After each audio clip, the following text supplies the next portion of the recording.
my name is Dr. Ruth Newstifter, but you can just call me Dr. Ruthie. I'm a professional sexuality educator over at exploringintimacy.com, and I'm also the author of The Nice Girl's Guide to Talking Dirty. But today I'm here answering your fantastic questions about virginity and having sex, thanks to the great folks at funwares.com. Give them a visit. Tell them I said hi. And if you want to send me a question, I hope you do, you can tweet to me at Dr. Ruthie, D-R-R-U-T-H-I-E, or you can email me at AskDrRuthie, same spelling, at funwares.com. Here is a fantastic question from Angel.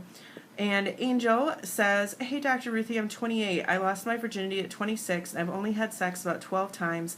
And every time it hurts when he enters, and he usually has to stop and wait a while or pull out and then try again. Is there a magic number for how many times I have to have sex before it doesn't hurt? Also, I have never experienced an orgasm while having intercourse. Is this normal too? Thanks. Angel, this is a great question. Let's bring out the Wondrous Vulva Puppet and talk a little bit about the lay of the land and the anatomy here, and appropriate expectations for sex and pleasure for beginners. So the first thing I want to do, and you may know all this stuff already, so I'm so sorry if I'm giving you too much information, but just in case you don't, I want us on the same page. So this is a really big, oversized representation of a vulva. The vulva is the part of your genitals that you can see from the outside. The vagina is the inside part that his penis is going into, if you are aiming correctly for vaginal intercourse. This out here is the area where the pubic hair grows, all this here, these inner lips, different sizes and shapes. Some women they're really petite, some women they're really flowy and flowery. And usually in most women they're kind of two different sizes and shapes, and that's okay. So the only thing that's the same between every vulva is that they are not the same with each other, right? And asymmetry is normal, so not symmetrical. So the clitoris is up here at the top. Sometimes there's a whole bunch of skin over it. Sometimes you can't see it at all, and the skin kind of blends into these lips here. And sometimes there's just a little, and you can see it poking out. You know, it's tiny, like the size of a pea or a little dollop of toothpaste. Although for some women it is longer and protrudes more, and that's fine too. And sometimes it's just loud and proud and right there. This is where the orgasms usually happen for women.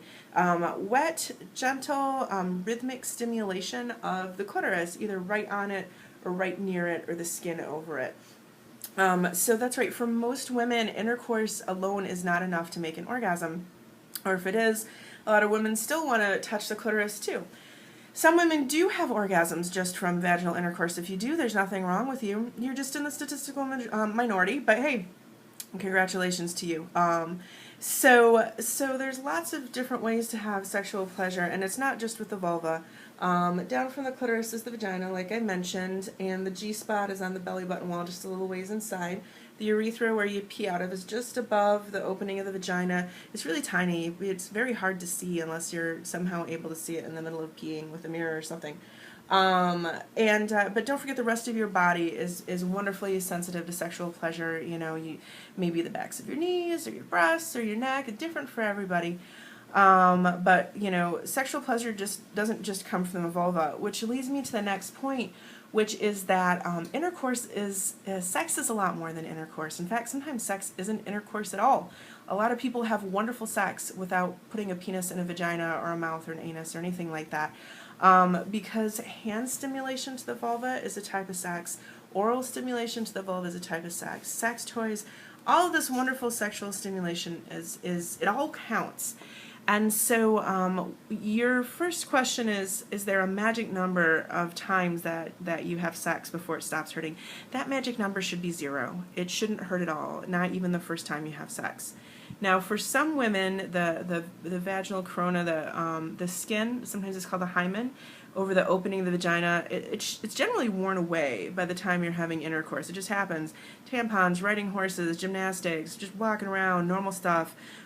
It wears away. If it didn't wear away, your period couldn't come out. So generally it's worn away. For some women, there's a little bit of that skin and tissue left, and that hurts. And if anything were to bleed, that would be what causes it, just a little. But that's not most women. Now, for some women, there's a whole lot of that skin left, in which case, now that you're having sex, you should be going to the OBGYN and having your GYN visits, your pelvic exams. They would notice that you have skin and tissue there, and they can just take care of that in the office. And it's not a big deal. You don't have to stay overnight, not a big procedure. That's a small number of women, but you know, it happens. There's nothing wrong with you. It's easy to fix if that's the case. My guess is that what's happening is you're not aroused and you're not wet enough and not having good foreplay. Maybe you kind of want to, but you kind of don't want to. My guess is that you're probably just going straight into intercourse with very little foreplay to get you wet and ready. So my suggestion is to back it up, slow it down, definitely learn about different kinds of sexual pleasure to help you become physically aroused. Get yourself a good bottle of high quality lube, glycerin free, and really just explore each other's bodies. And when you're relaxed, when your vagina's relaxed, when it's really wet down there, when you've added lube and things are feeling good and relaxed, and you played in the ways that are comfortable for you, fingers or toys or mouths or whatever you like and are comfortable with. And then when there's penile penetration, when there's intercourse, it's going to feel really good. It's not going to hurt. If his penis is really, really big or your vagina is really, really tight, you'll still have to take it extra slow and lots of lube and kind of work on the best positions. But this should be fun discovery. So slow it down. Communicate with him about what you need. Be honest about how it feels. If he does not care enough that this isn't good for you, then he's not good for you. Cut your losses and ditch him. And get with a partner who is as interested in your pleasure and comfort and well-being as you are. And of course, I hope that you're using good protection, condoms, and all that good stuff as well, because that's super important. Nothing stressful like knowing you're having risky sex.